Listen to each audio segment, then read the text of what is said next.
AP రైతులకు కొత్త rule తెలుసా? ఇలా చేయాల్సిందే లేదంటే యూరియా ఇవ్వరు. ఆంధ్రప్రదేశ్ ఇటీవల యూరియా కొరత ఏర్పడింది. బస్తాల కోసం రైతులు ఎన్నో తిప్పలు పడ్డారు.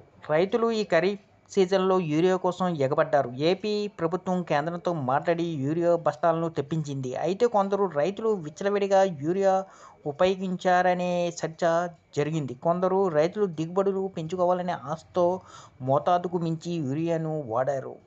సీఎం కూడా ఇదే విషయాన్ని అసెంబ్లీలో ప్రస్తావించారు. రైతులు యూరియా వాడకాన్ని తగ్గించాలని, వచ్చే ఏడాది నుంచి అవసరమైతే మేరకు యూరియా వాడాలని, మైక్రో న్యూట్రియంట్స్ సప్లిమెంట్ ద్వారా ఎరువులు అందించాలని సూచించారు.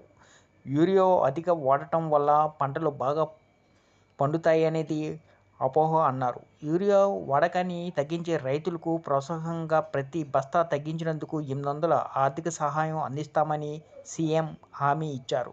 యూరియా వాడకాన్ని తగ్గించాలని ప్రభుత్వం కోరుకుంటుందని, రైతులు తక్కువ యూరియా వాడితే వారికి డబ్బులు ఇస్తామన్నారు. ఈ క్రమంలో అధిక యూరియా వాడకానికి చెక్ పెట్టేందుకు రాష్ట్ర ప్రభుత్వం సరికొత్త ఆలోచన చేసింది. మరి కొద్ది రోజుల్లో ప్రారంభమయ్యే రబీ సీజన్కు యూరియా పంపిణీ విధానంలో మార్పులు తీసుకొచ్చే పనిలో ఉంది. రబీ సీజన్లో వరి పంటకు అవసరమైన యూరియాను రైతులకు అందించేందుకు వ్యవసాయ శాఖ కొత్త విధానాన్ని అమలు చేయనుంది. ఈ పంటకు ఆధార్ అనుసంధానమై ఉండాలి. ఆధార్తో అనుసంధానం అయిన ఫోన్ నంబర్కు వచ్చే ఓటీపీ ద్వారా రైతు వివరాలను ధృవీకరించి పంటకు ఎంత యూరియా అవసరమో నిర్ధారించి 3 విడతల్లో అందిస్తారు.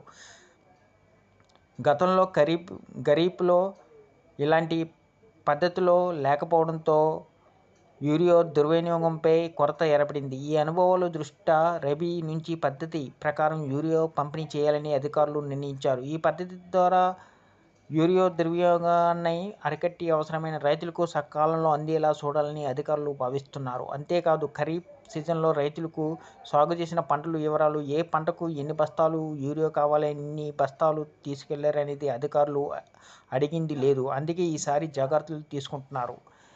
నవంబర్ నెలలో రబీ ఎరువుల పంపిణీ ప్రారంభమవుతుందని వ్యవసాయ శాఖ అధికారులు చెబుతున్నారు.